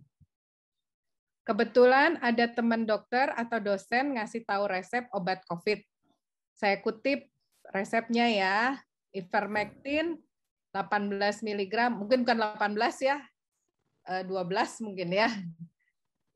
Di sini tertulis ivermectin 18 mg per day for 5 hari, vitamin D3 5.000 international unit for a day for 5 days, doxycycline 500 mg per hari untuk 5 hari. Pertanyaannya, apakah resep tersebut bisa menyembuhkan orang terpapar COVID atau tambahan lain? Mohon pencerahannya. Ya. Ini seru nih, pertanyaan kontroversi sebenarnya. Ya. Jadi filosofinya gini, jadi sampai sekarang juga obat COVID itu belum ada. Ya, jadi obat yang bisa memutus mata rantai atau membasmi virus ini, walaupun dia dikatakan obat virus ya, Favipiravir, Remdesivir, itu tidak juga adekuat gitu. Ya, tidak juga dapat mencegah penyembuhan penyakit itu tidak. Jadi boleh dikatakan sampai saat sekarang belum ada obat COVID itu. Ya, jadi demikian. Apalagi doxycycline ya itu kan obat antibiotik aja. Kemudian ivermectin ya malah obat cacing gitu ya. Ini dari WHO memang belum direkomendasi ya. Jadi hanya dipakai untuk dalam rangka penelitian aja. Ya, tapi belum ada rekomendasi untuk pemakaian ivermectin, walaupun ada berefek terhadap virus. Ya, tapi belum dianjurkan. Jadi kita belum secara evidence based ya tidak merekomendasi saat ini ya. Kalau vitamin semuanya boleh kan, vitamin C, multivitamin, vitamin D ya. Itu hanya menambah daya imun aja. Untuk merangsang daya imun dengan vitamin ini ya untuk supaya antibodinya bisa agak menahan ya serangan COVID ini gitu. Ya, demikian kan. Ya intinya balik lagi ya Kang ya. Kalau kita bicara penyakit COVID sampai saat ini namanya virus lalu self-limited disease. Jadi sebenarnya dia akan sembuh sendiri ya Kang ya. Tapi ya itu yang terjadi adalah pada saat terjadinya sitokin storm tadi, badai sitokin tadi yang badan, jadi adanya suatu inflamasi yang merangsang inflamasi selanjutnya sehingga terjadilah satu konser. Nah, konser di badan kita inilah yang buat badan kita kacau balau. Akibatnya badan kita sebenarnya jadi bingung. Nah, obat-obatan yang diberikan maupun itu katanya ivermectin itu sebenarnya murah. Kenapa kita tidak pakai? Lalu tadi obat-obatan kayak Gamaras itu sebenarnya mahal. Itu udah dipakai pun kadang-kadang efeknya tidak terlalu mengembirakan. Ya pasti Kang Edi udah lebih paham itu. Tiap hari urusannya ke situ. Nah, semua obat-obatan ini tujuannya untuk mencegah infeksi sekunder dan kembali lagi yang utama adalah jangan sampai kena. Kalaupun kena, jangan sampai parah. Gitu kali filosofinya ya, Kang ya? Ya, betul. Oke, itu mungkin sementara ini, karena masih banyak lagi nih pertanyaannya, Kang. Tenang aja, Kang. Jadi yang apa? Ya, silakan. Ya, mungkin saya bisa tambahkan lagi. Berarti ivermectin ini belum bisa direkomendasi gitu ya, Dok ya? Ya, betul. Secara medis ya? Betul. Ya. Betul. Terus kemudian ini ya, karena ini juga apa namanya dari dokter juga ya, yang saya kira juga memahami juga tentang apa namanya itu obat-obatan ya. Nah, terus kemudian ya kita mungkin secara individu atau gimana ya, kalau misalnya kita boleh-boleh saja, tapi secara individu mungkin secara medis mungkin tidak bisa direkomendasi gitu ya, apa gimana ya? Karena di beberapa ya kalau nggak salah juga bahkan dokter bukan dokter ya, Bu Susi ya kalau nggak salah kemarin itu ya, sempat juga menggunakan kalau nggak salah itu apa nama itu di beberapa pegawai itu menggunakan ivermectin itu, tetapi tidak bisa menjadi satu ini ya buat apa namanya buat rekom dari dokter gitu, nggak menjadi satu acuan gitu ya bahwa itu bisa menyembuhkan. Nah, tapi ini kan menimbulkan kontroversial juga ya, Dok. Iya, betul Pak. Jadi penelitiannya belum selesai. Ya, jadi penelitiannya masih ada beberapa tempat juga akan meneliti ivermectin ini apakah ada manfaatnya buat COVID. Ya nanti kita tunggu gitu. Ya, mungkin kalau sekarang mungkin ya sugesti ya, lebih sugesti ya. Jadi orang dikasih apapun, kalau dia mantep minum ya punya kekuatan semangat untuk sembuh gitu. Ya boleh aja gitu misalnya itu. Ya, itu yang makanya maaf ya di Indonesia. Sebenarnya kan dunia kedokteran itu evidence based medicine, semuanya harus berdasarkan medicine. Tapi ya entahlah kalau udah saat ini mungkin jadinya testimoni yang lebih didengar. Akibatnya ini yang bikin gaduh gitu loh. Nah, sebenarnya kayak ivermectin. Ivermectin ini kalau di tempat saya bekerja di Rumah Sakit Mitra Keluarga bukan tidak dipakai, dulu dipakai, tapi balik lagi. Dipakai dengan informed consent, pemberitahuan ke keluarga bahwa ini adalah obat cacing buat hewan, buat anjing, buat kucing. Mau enggak? Tapi artinya data beliau masuk ke data sebagai tanda kutip manusia percobaan. Karena data itu akan diobservasi. Oh, dia kita kasih ivermectin gitu. Nah, itu harus tanda tangan informed consent. Jadi punya legal artisnya. Nah, itulah makanya kita kaget. Terus terang, kita tenaga kesehatan ya Kang Edi ya, kita kaget begitu. Biar ivermectin ribut. Kayaknya dari dulu kita udah pakai, tapi dengan catatan gitu loh. Itu kan nggak mungkin misalnya pasien saya kasih ivermectin tanpa saya inform konsenkan ke keluarga pasien. Bisa aja kan keluarga pasien begitu tahu, lah di rumah kucing saya minumnya ivermectin. Hebohnya kayak apa itu? Nah itu balik lagi. Kita di dunia kedokteran mengandut evidence based medicine. Kalaupun ivermectin itu dipakai, pasti dengan informed consent yang jelas, gitu kira-kira ya Kang ya. Ya makasih. Itu juga termasuk dengan plasma convalescence, AAPRP. Saya juga bingung waktu AAPRP itu orang ribut. Lah saya apa pakai buat lutut saya, lutut pasien saya maksudnya. Buat tulang-tulang pasien saya pakai, tapi dengan informed consent gitu ya. Oke, balik lagi ini makin seru. Saya bilang ini makin malam kok makin banyak pertanyaannya. Efek sampingnya berat, maaf. Ya. Efek sampingnya berat nggak itu ivermectin? Ivermectin. Nah ini kan lagi diteliti Kang. Efek sampingnya kan anggap aja lagi cacingan gitu minum gitu. Jadi gini Kang, dosisnya itu kan kecil harusnya. Itu diperiksakan pada tikus in vivo. In vivo ya Kang ya, Kang Edi ya waktu itu pemeriksaannya. Nah, itu dosisnya kecil. Makanya sekarang lagi dicari apa efeknya begitu dosis. Kan manusia berat badannya lebih kecil dong daripada tikus. Lebih besar, sorry. Tikus itu berat badannya lebih kecil daripada manusia. Sehingga kan otomatis dosisnya dinaikkan. Begitu dosis dinaikkan, inilah yang sedang diteliti lebih dalam lagi. Apakah itu memang yang selalu dikhawatirkan adalah salah satunya adalah Stephen Johnson syndrome. Stephen Johnson syndrome tuh yang tubuhnya lepuh-lepuh gitu loh.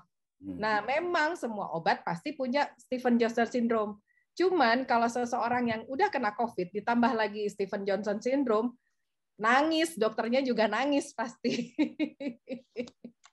Gitu kira-kira Kang. Makanya mohon bersabar sampai nanti penelitiannya ini berlanjut. Karena yang namanya COVID ini tidak ada obat COVID yang satu modul, yang hanya satu obat, itu nggak ada. Pasti dia harus multimodular. Sehingga makanya dokter akan memberikan kok banyak banget obatnya. Nah, itu yang dokter juga pasti penuh dengan pertimbangan untuk memberikan obat gitu.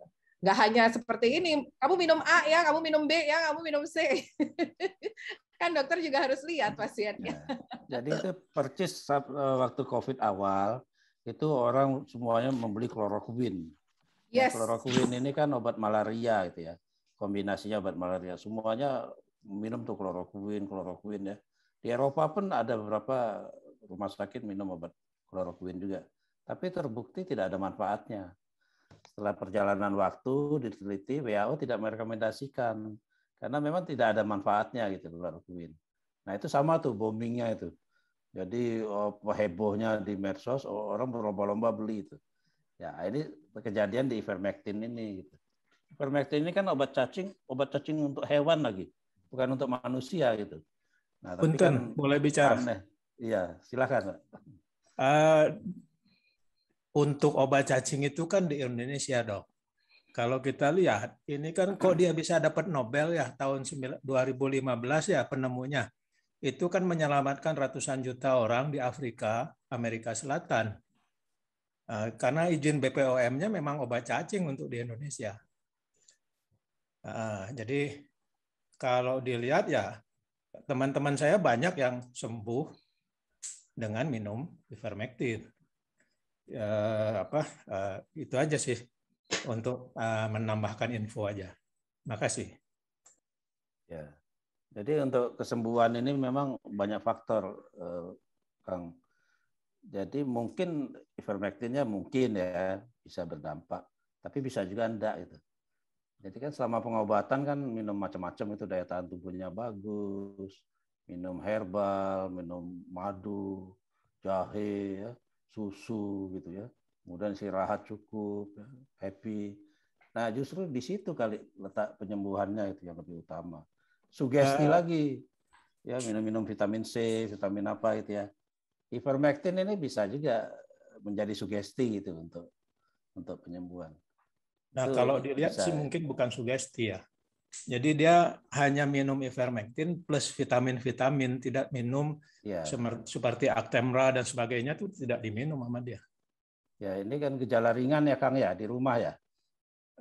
Bukan yang sudah saturasi 80% juga pun sudah minum itu. Yang di rumah sakit ada yang minum itu. Beberapa rumah sakit sudah memakai itu. Ya memang beberapa tadi situ kita bilang kan di rumah sakit mitra juga ya. Ya obat-obat uji coba gitu ya, obat coba-coba gitu ya. Tapi kan kita di bidang medis kan tidak memakai obat coba-coba ini ya. Jadi nanti setelah terbukti ya ada manfaat. Itu makanya saya bilang sama kayak kloroquine waktu awal itu. Kloroquine itu kan sangat bombastis itu ya. Semua negara malah mau pakai segala macam kloroquine itu ya. Mau kita cetak habis-habisan tuh Indofarma mau mencetak kloroquine untuk semua bisa dikasih gitu. Ternyata tidak terbukti juga. Ya, jadi memang ada beberapa kasus mungkin terkait ivermectin ini yang mungkin sembuh gitu ya. Itu tanda tanya juga, kita tidak tahu faktor apa yang menyembuhkan dia. Itu yang sekarang ini diteliti gitu. Ya gitu. Ya memang kalau ngomong ivermectin never ending story ya, sampai ujung pimpinan pun nggak akan selesai ngomong ivermectin, sampai besok pagi, sampai besok malam juga nggak akan selesai kita ngomong ivermectin. Nah itu yang tadi saya bilang, karena kalau gimana juga kita di kedokteran menganut evidence based medicine. Nah kalaupun memang ada pemakaian, di rumah sakit saya pun memakai, tapi dengan informed consent yang sangat-sangat jelas. Tanda tangan sekeluarga, tanda tangan dokter, dengan informed consent-nya itulah yang kita baru bisa jalan. Tapi balik lagi, COVID ini tidak single modul, tidak single treatment, tidak hanya satu obat. Makanya banyak obat yang harus kita berikan. Itu mungkin kita tutup dulu aja ya pembicaraan masalah ivermectin, kalau nggak akan selesai nih sampai kapan. Belum selesai. Betul. Belum lagi nyambung ke BPOM ya. Iya, makanya itu kemana-mana nanti. Akhirnya malah kita ribut sendiri kan, nggak lucu. Ya, nah, makasih pencerahannya Dokter Lia, Dokter Eni. Ya, sama-sama, Mangga. Senang kita ya, kangen-kangenan kayak harus begini. Ya. Lalu kemudian ini pertanyaan, soalnya makin malam ini makin seru nih, pertanyaan makin banyak ini. Selanjutnya kalau pasien, ini maksudnya kalau pasien COVID dinyatakan sitokin itu seperti apa? Katanya perlu donor plasma dan dipasang ventilator. Kemungkinan sembuhnya berapa persen? Ini maksudnya mungkin sitokin strom tadi ya, seorang dinyatakan sebagai udah kena badai sitokin itu, dan kapan diperlukannya pemasangan ventilator, kapan dilakukan pemberian donor plasma. Nah, ini juga pasti akan seru lagi nih jawabannya nih. Ya. Mangga Kang Edi. Ya.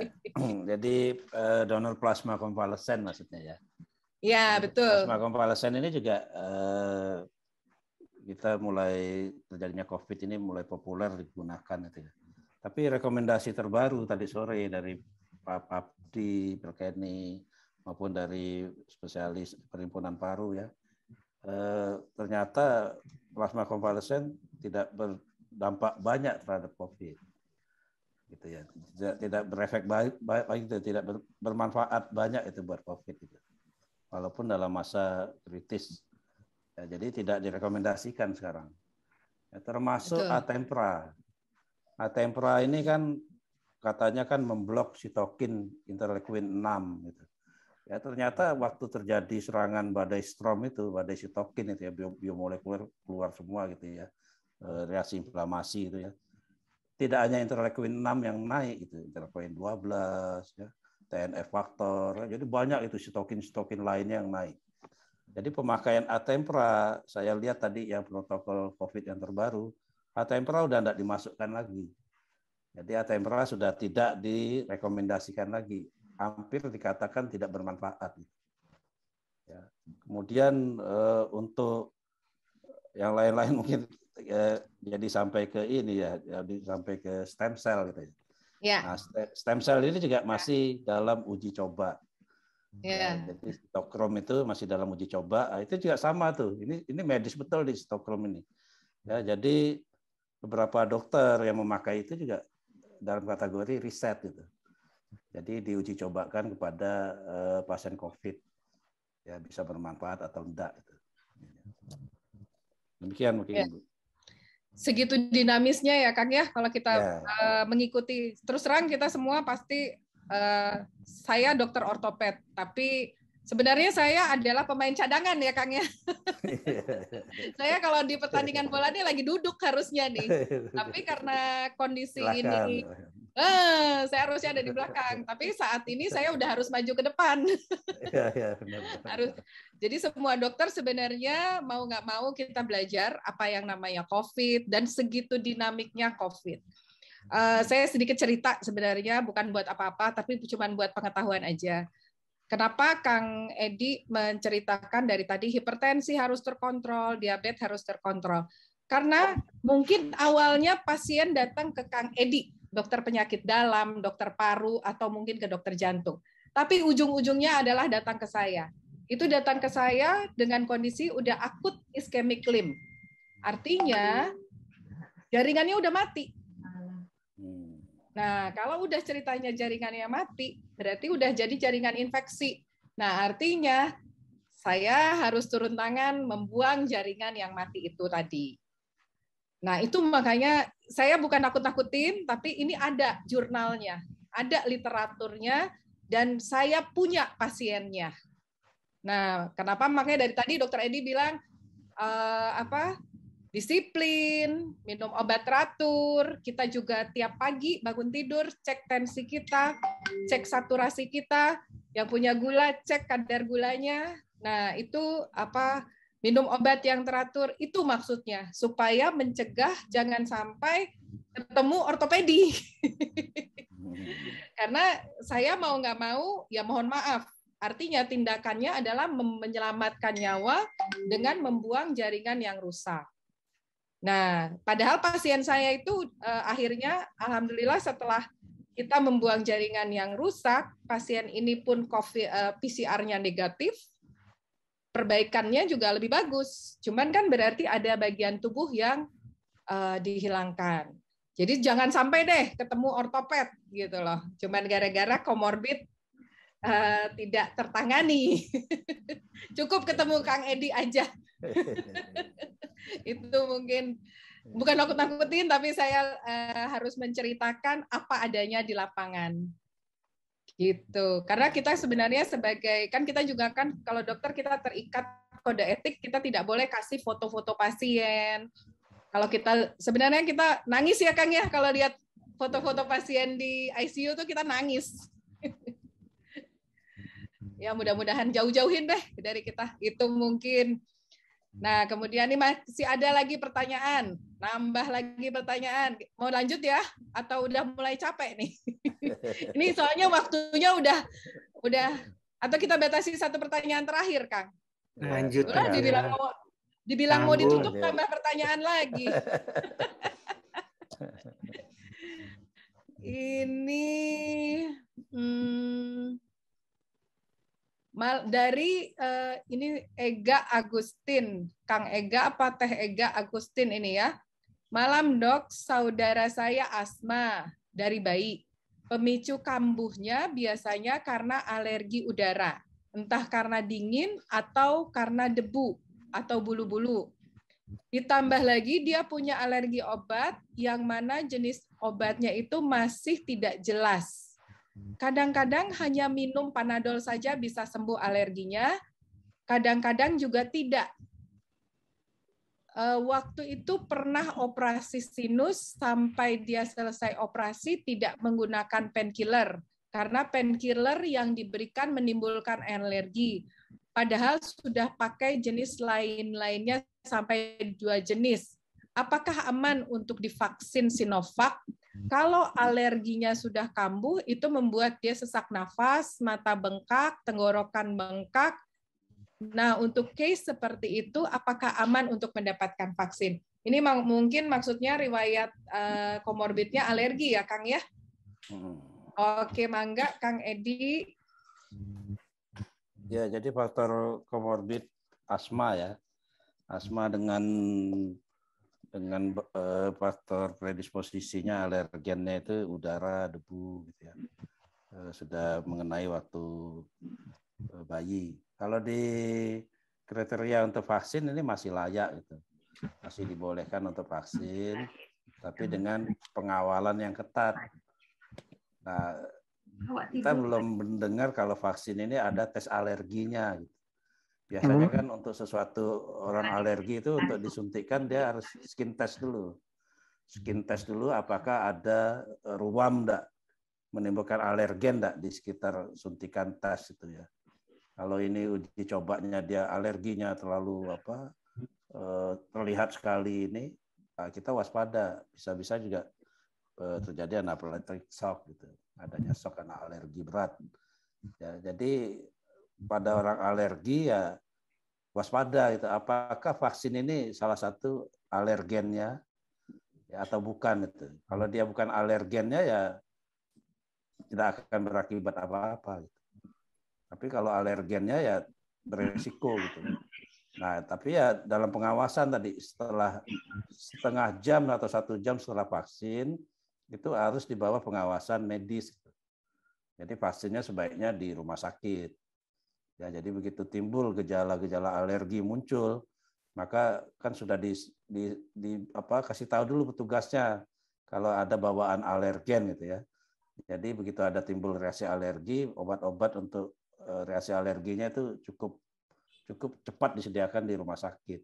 Ya, jangan di tempat di lapangan atau vaksin di mana gitu ya, yang tidak siap untuk penanganan reaksi alergi. Nah, itu salah satu upayanya demikian. Oke, atur nuhun, Kang. Ini satu lagi pertanyaan terakhir. Enggak ya, dari Kang Sarwo Edi ini. Izin tanya ya, Dok. Oh, stupid question kan? Of course not. Begini, beberapa penyelam saya di atas usia 50 tahun sudah divaksin dan beberapa di antaranya penyintas COVID-19. Tapi mereka tidak komorbid. Tapi mereka ingin sekali menyelam kembali. Hal-hal apakah yang harus diperhatikan berkaitan dengan aktivitas fisik yang lumayan berat pada saat melakukan penyelaman? Mengingat aktivitas penyelaman scuba menghadirkan pandangan fisiologis yang unik bagi tubuh, peningkatan tekanan atmosfer, dan peningkatan kerja pernafasan. Mohon penjelasannya, Dok. Nah, ini masalah hobi ya, kayaknya ya. Hobi menyelam pada kondisi COVID gitu ya, Kang ya. Oke, bangga Kang Edi. Kurang jelas juga pertanyaannya, tapi gimana Bu lihat maksudnya itu? Jadi ini penyelam ya, yang usianya di atas 50 tahun, ya, sudah divaksin, tidak punya komorbid, tapi memang beberapa orang diantaranya adalah penyintas COVID. Nah, mereka ini ingin kembali melakukan aktivitas olahraga menyelam atau scuba diving. Nah, kira-kira apa aja yang harus dipersiapkan, mengingat pertama masih dalam kondisi pandemik, dan kedua dengan usia di atas 50 tahun, untuk meningkatkan aktivitasnya, mempersiapkan dirinya sebelum melakukan scuba diving, apa aja gitu kira-kira, Kang? Ya, jadi kalau penyintas COVID, setelah melewati masa COVID-nya selesai tanpa gejala, ya, kemudian tes ulang PCR ya untuk memastikan bahwa tidak berlanjut, ya, negatif atau tanpa gejala aja lah, sudah melewati 14 hari. Ya, kita boleh katakan ini sudah aman gitu. Aman untuk berinteraksi dengan yang lain, ya. Tapi tetap memakai masker itulah salah satu protektifnya. Ya, dan menjaga jarak. Ya, itu ya. Nah, bagaimana dengan perkumpulan selam ini? Ya, aktivitas masih bisa dilakukan sebagaimana ya mestinya gitu ya. Kita juga ke kantor ya ke kantor, yang bekerja, yang kuliah ya. Ya dijaga aja jaraknya. Jadi dihindari kerumunan gitu ya. Waktu diving ya kan sudah memakai alat selam segala macam ya. Kemudian kalau ke atas ya tetap masker harus dipakai gitu. Jadi beberapa saya lihat ya teman-teman itu pakai masker memang, tapi begitu berkumpul, makan bersama gitu ya, semuanya buka masker, ngobrol ya dalam jarak dekat setengah meter. Nah, saat-saat itulah kemungkinan terjadi penularan COVID. Jadi ini kan ada juga kita merasanya tidak terkena COVID, padahal kita terkena itu tanpa gejala. Namanya orang tanpa gejala, OTG gitu. Ya, dia pembawa COVID, tapi dia tanpa gejala gitu. Nah, si orang inilah yang menularkan sekitarnya itu. Jadi begitu sekitarnya tidak memakai masker, jarak dekat ya, jarak dekat itu di bawah 2 meter lah. Nah, ini berpotensi penularannya sangat cepat. Apalagi kita katakan bahwa virus Delta sudah masuk ke Indonesia itu. Jadi beberapa hasil tes itu memang positif virus Delta masuk yang terjadi di India itu. Virus ini kan punya ciri khas sangat cepat menular. Kemudian kalau terkena ya itu sangat mematikan gitu.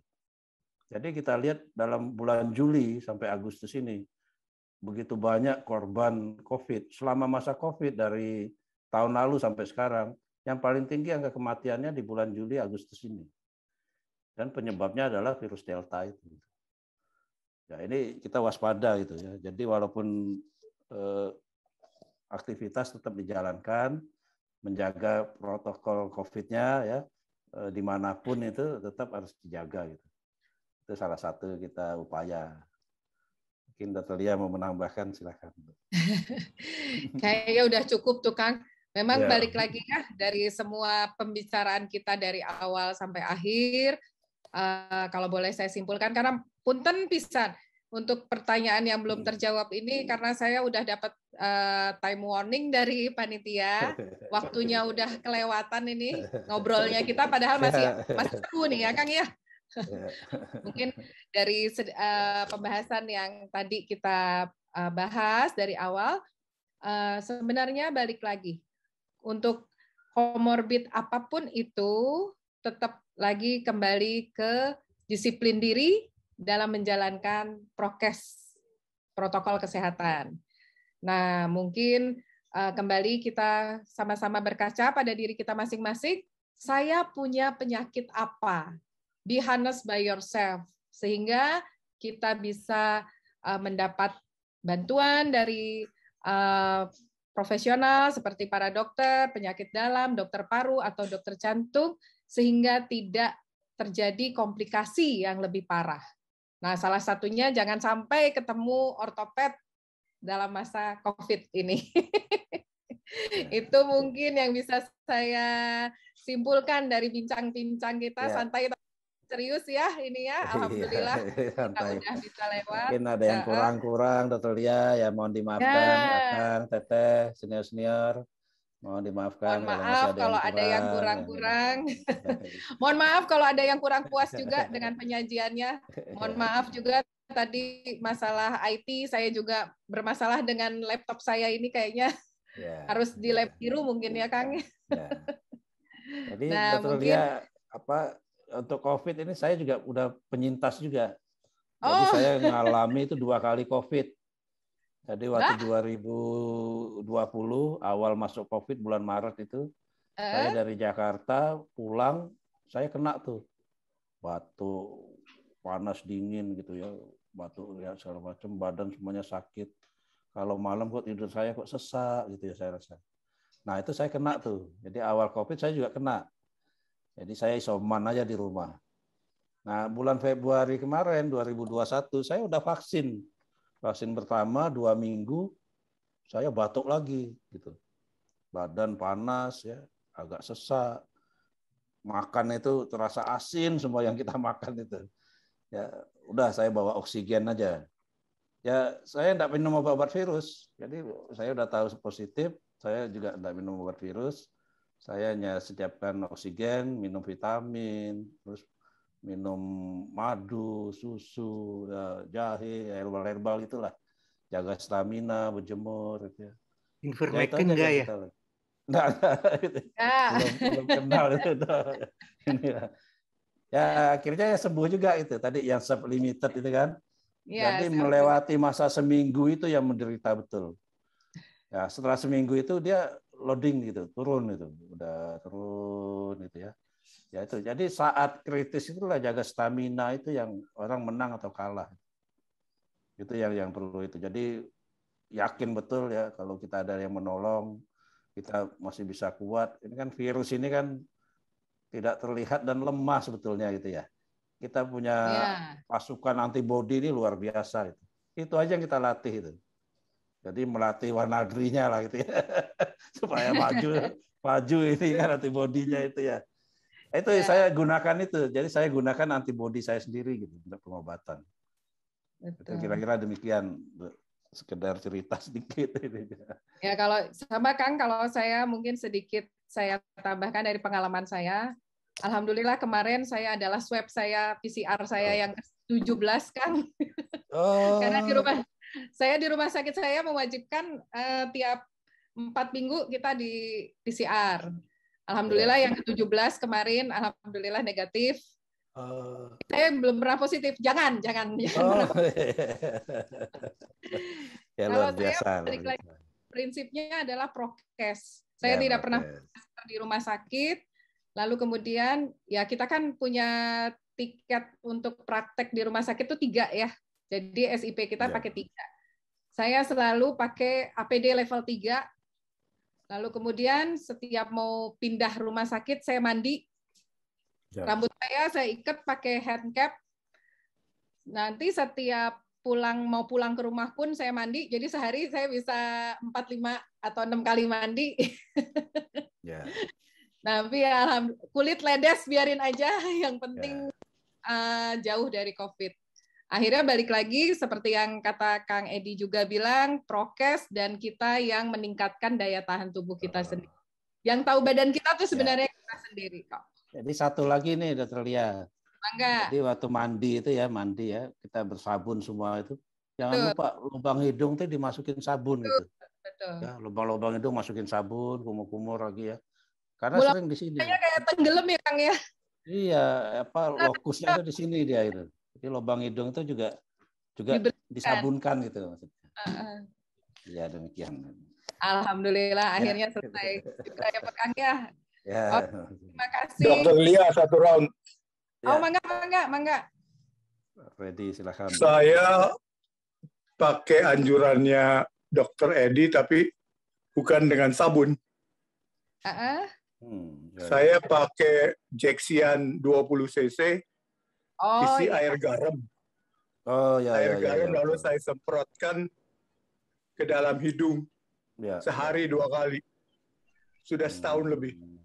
Alhamdulillah aman. Ya, bisa juga dipakai, ditiru ya. Itu memang anjuran. Itu memang betul Kang Freddy, itu memang anjuran dari beberapa teman THT. Jadi pakai spet 20 cc dimasukkan ke hidung. Maksudnya di sini cairan garam fisiologis itu NaCl. Ya. Jadi bukan kita yang bikin air garamnya karena takutnya nanti konsentrasinya lebih tinggi atau lebih rendah dari konsentrasi badan kita. Nah, dengan NaCl itulah yang fisiologis yang kita semprotkan. Memang itu memang betul, Kang. Ya, salut. Nggak perih itu, nggak perih itu, Dr. Freddy ya. Kalau kena air garamnya nggak perih ya, Kang ya? Enggak sih. Ya. Saya udah pakai itu 3 tahun. Oh, iya. Akhirnya terbiasa juga ya, Kang ya. Sebelum corona ya. Oke. Mungkin terima kasih. Buat karena waktu yang memisahkan juga, kami mohon maaf apabila ada kesalahan dan kami semua di sini mohon izin pamit dan insya Allah kita minggu depan akan bertemu lagi dengan materi yang berbeda dan pembicara yang berbeda. Terima kasih atas perhatiannya semua.